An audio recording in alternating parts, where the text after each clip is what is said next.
I'm Paola Caro. I'm a PhD student at the Neuroregeneration Laboratory, directed by the Professor Alexandre Leite Rodriguez. And in this opportunity, I'm going to talk about the work that I'm performing during the PhD. So I'm going to talk about the introduction, the hypothesis and objectives, the methodology, the preliminary results and conclusions, and the future perspectives. So the idea of our project is to analyze the neuroprotective effects of this compound, which is the N-dimethyltryptamine, and the fibroblastic growth factor 2 after ventral root avulsion and reimplantation with a heterologous fibrin biopolymer.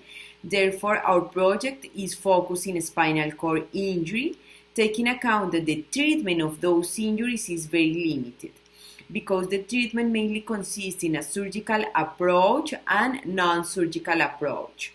So our idea is to combine a surgical approach, which is the reimplantation, with non-surgical approach, which in our case is the use of the fibroblastic growth factor 2 and this drug, which is the N-dimethyltryptamine, which is the active compound of the beverage known as ayahuasca.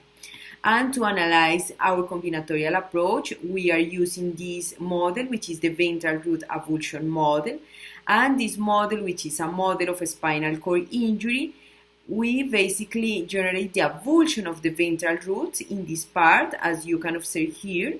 And we generate the avulsion of the roots related with the sciatic nerve. And for example, here in this case, we can observe the reimplantation of those roots at the original position. Therefore, the question or the hypothesis of our project, if it's root reimplantation and the fibroblastic growth factor 2 in association with the DMT, could improve the regenerative response in a VRA model.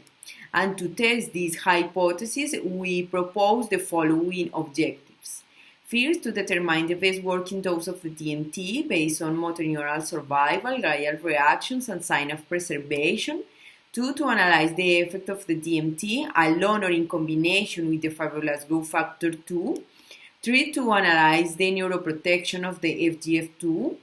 4, to analyze the role of this receptor, which is the sigma-1 receptor, as a possible molecular mechanism of the DMT, because the DMT is an agonist of this receptor. And finally, to analyze at the structural level the motor neurons following the VRA. So the methodology of our project is mainly divided into parts. In the first part, the objective is the obtention of the DMT. Therefore, we perform an extraction protocol to obtain the DMT, and we perform this chemical characterization to prove that our compound has a high purity of the DMT. And once we obtain the DMT, we propose this experimental design in which we treat the animals with different doses of the DMT to determine the best working dose of the DMT. And once we obtain this best working dose of the DMT, we perform the reimplantation and the treatment with the DMT. And finally, here we have the group, which is our combinatorial approach using the reimplantation, the DMT, and the fibroblastic growth factor 2.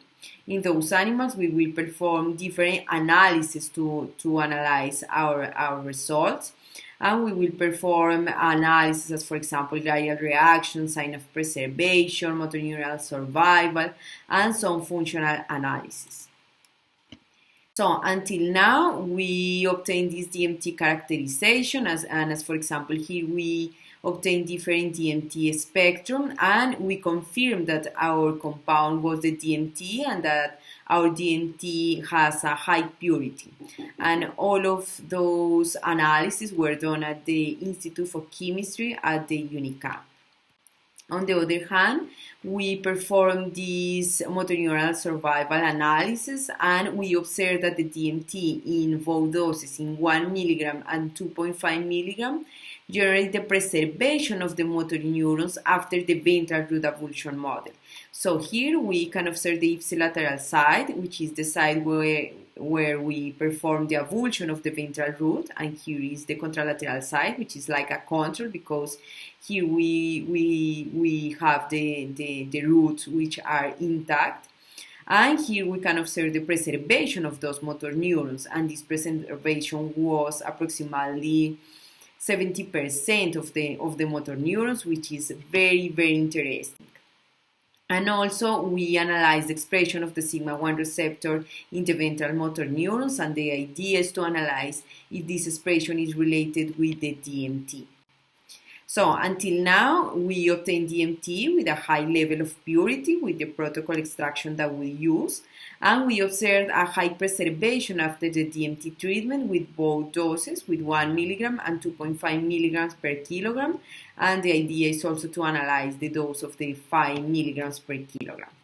So, in the future, we want to determine the best working dose of the DMT and its possible role as neuroprotective and immunomodulator, to analyze the role of the sigma-1 receptor as a possible molecular mechanism of the DMT, to evaluate the expression of this enzyme, because this enzyme is the enzyme that converts the tryptamine in the DMT, and if this expression is related with the expression of the sigma-1 receptor in the spinal cord post-injury, and finally to analyze the neuroprotective role of our combinatorial approach using the reimplantation, the FGF2, and the DMT. Thank you very much.